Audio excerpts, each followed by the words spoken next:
A lot of you have been asking me what hot chocolate is about. It's not because she's a African American, black female, whatever you want to describe it. It's because she used to prefer hot chocolate over coffee or tea. And the why you so cold part came when a guy asked her, "You're so sweet, why are you so cold hearted?"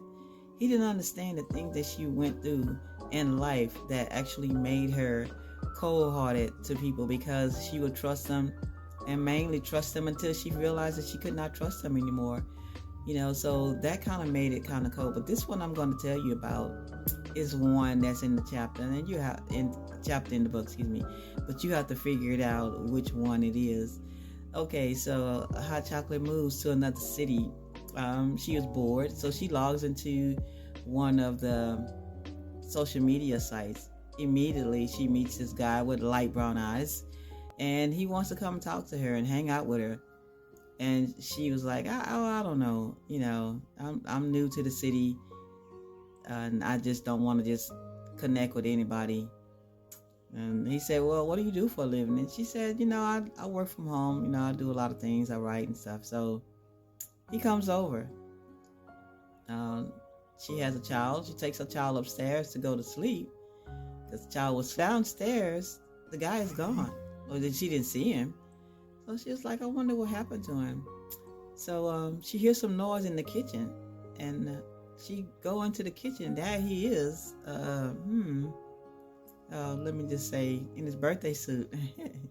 And she go like, what are you doing? He say, I fell back in the cut getting ready. What do you mean you fell back in the cut? This is my kitchen. This is not the cut. What are you talking about? So he was like, well, I thought that we could do something. I'm like, dude, are you insane? You just, this is your first time at my house. You're just gonna and get like this around my mashed potatoes and meatloaf? You gotta go. So he's like, well, I got some money. All you ladies need money. Us guys, we don't mind. Don't even finish that sentence. Stop right there. So I had to stop in mid-sentence, like, okay, what's really going on here? So I asked her, you need to leave. And he said, nah, I'm going to stay. I said, dude, you need to leave. He got aggressive, started grabbing my arms. Like, what are you doing? You're like, well, yeah, sometimes ladies say no when they really mean yes. I mean no. So, you don't want to know what I could do to you. And he like, what? With this? I'm not going to even say the word. With this. He called me all kind of crazy people and whatever. I'm like, you the crazy one. You come to my house telling me what ladies want, what they say the opposite of what they mean. You need to get out of here. So I got kind of worried about that situation, because I'm like, this dude here could have really took this stuff to the next level. So, I was just in this temporary apartment. I didn't even sign a lease. It was just a 3-month apartment thing. So I decided to start looking for a more permanent place. So as I'm looking through it, some of the apartment complexes have, allowed them to talk about the crime rate in the school and stuff like that. So me, with my nosy self, go and click on the thing that says sex offenders in the area. So I'm scrolling through, and all these still look normal. I'm like, these still normal, but I guess I was naive to think that sex offenders look like sex offenders. So, and I'm just still scrolling, and lo and behold, I see the brown-eyed guy that was just at my house. I'm like, oh my goodness, he was a level 3 sex offender. I'm like, okay, he's higher than a 1 or 2. That's pretty dangerous, right?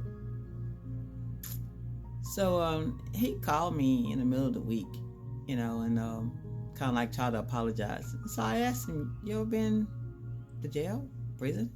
He said no. I said, really? I said, okay. And then he said, so you want to talk about it, and I can apologize, I bring you something to drink. I'm like, I don't drink. Oh, no, don't bring me nothing to drink. I don't drink. Now, let me just say, I don't drink all the time. I drink on my birthday and New Year's, and that's it for me. So, what I didn't really want to see him again, but I wanted to show him this picture of himself, baby. He didn't even know. that sex offenders were on the the app that you look for apartments, and anybody can see that. So I printed it out, and he came over, and we talked, and I said, "You sure there's nothing you really want to tell me before we try to patch this up?" So he said, no, I'm a straight up guy. Why you don't believe me?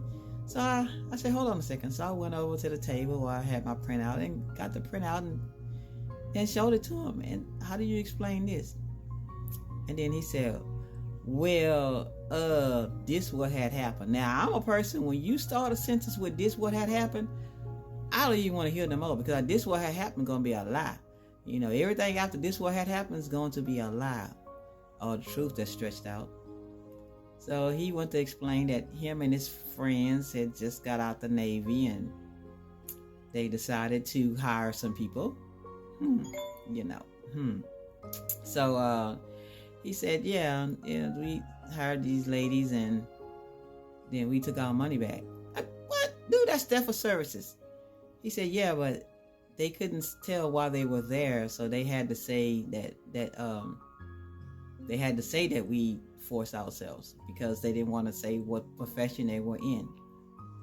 And I was like, okay, so you get the services, but you don't pay for it. It's like going to the hamburger restaurant and eating the hamburger and then wanting your money back after you ate the hamburger. You just can't do that. So I said, okay, well, since you can't be true with me, I'm going to ask you to leave again. And he said, I didn't want to tell you the truth because I know how you was going to receive me. What do you mean receive you?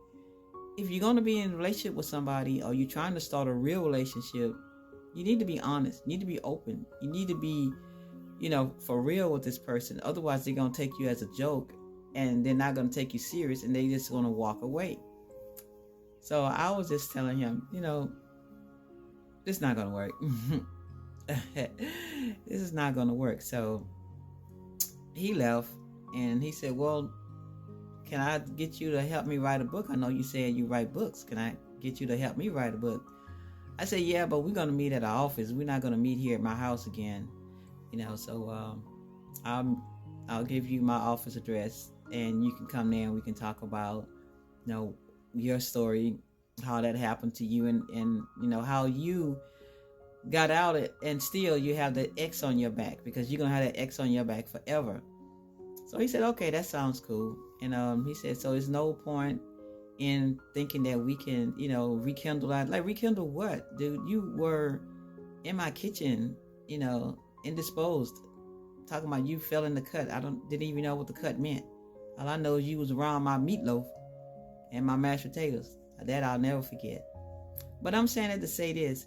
The book gets really deep. So that's why I tell people, if you're one of those people that kind of like cringe on different stuff, and you frown up on different stuff, then this is not the book for you to read. You might want to get the clean version of Hot Chocolate Why You So Cold, and not the explicit version, because it does get much, much detailed in that. Because I have to make you understand what was going on and really feel the moment and the atmosphere. I have to build it up, because it's not a movie, so you have to read it and know what I went through. But for right now, I'm going to cut this off. This is Yvonne Wilcox. I am a host. I'm a writer. So I'll catch you guys later. Peace. I'm out.